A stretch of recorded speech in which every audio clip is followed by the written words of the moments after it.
Well, realize that silence is not an absence. Most of us, when we think of silence, we think of it as an absence, as though there's all of this happening.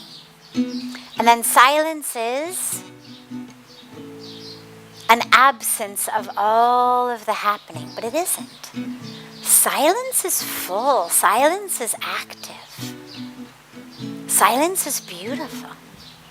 Silence is that, which actually in many ways is more true, more real, more full than that which is happening outside. Silence offers us another way of knowing. Because one way of knowing is I tell you something. Here's what you should do. Here's how you should be. Here's who I am. Here's how I feel. Here's what I want. All of the stuff that daily life is made of. I can tell you. It'll go in your ears. You'll process it in your brain. You may or may not choose to abide by it. You may or may not choose to be impacted, affected by it.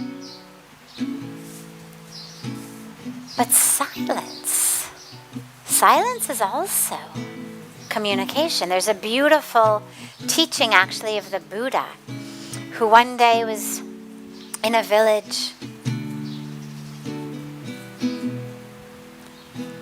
and it was time for his daily teachings. And he showed up and he sat down. And he just sat. He just sat. Wasn't even like he led a meditation or something. He just sat in silence.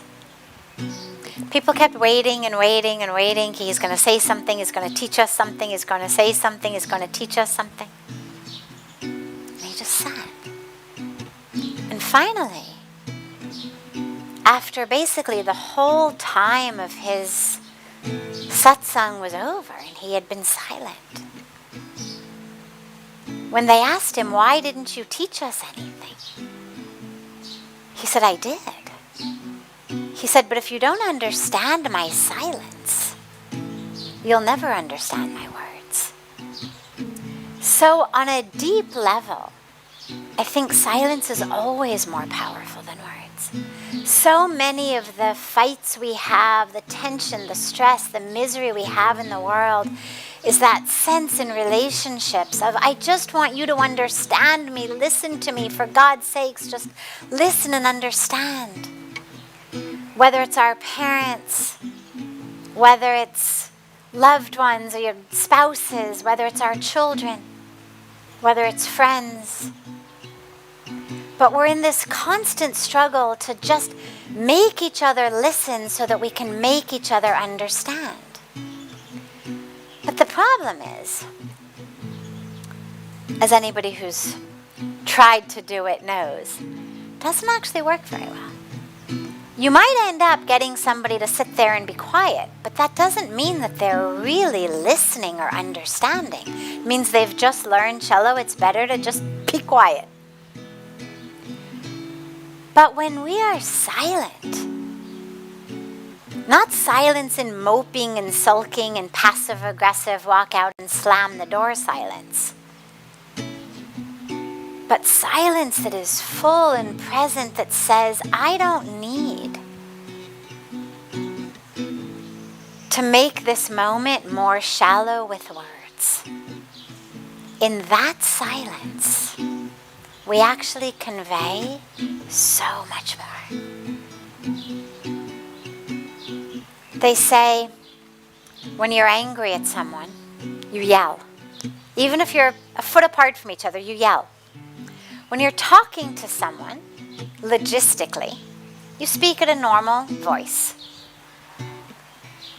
When you love someone, you whisper. Now the distances might be the same, but in anger we yell, in love we whisper. Because the distance between our hearts is very far when we're in anger. And the distance between our hearts is very close when we're in love. And so, the closer the distance of your heart, the less you need the words to convey. So try out silence. It's a cure-all in so many ways. Cures you from the burden of trying to explain. Cures you of the burden of trying to know what to respond or react or to say next. So many of us don't even listen to each other because we're so busy figuring out what we're going to say next that we don't even listen. But if you're in silence, you know, I'm not going to respond. So you just listen. It frees you. Frees you from giving a reply, frees you from the snappy answer, frees you from the comeback, from the reaction, and allows you to really listen. To listen to others, yes, but even more to listen to yourself. And we convey, we communicate with our presence. The energy, look, sound is just an energy. It's waves. It travels in the air on waves. Like light, it's an energy. It travels on waves. Our being, our presence, our love is an energy. It's a frequency. It also travels through the world on waves. And we feel it. That's how you know when someone loves you, whether they say it or not. So it's a beautiful practice. The more we use it, the better off we all will be.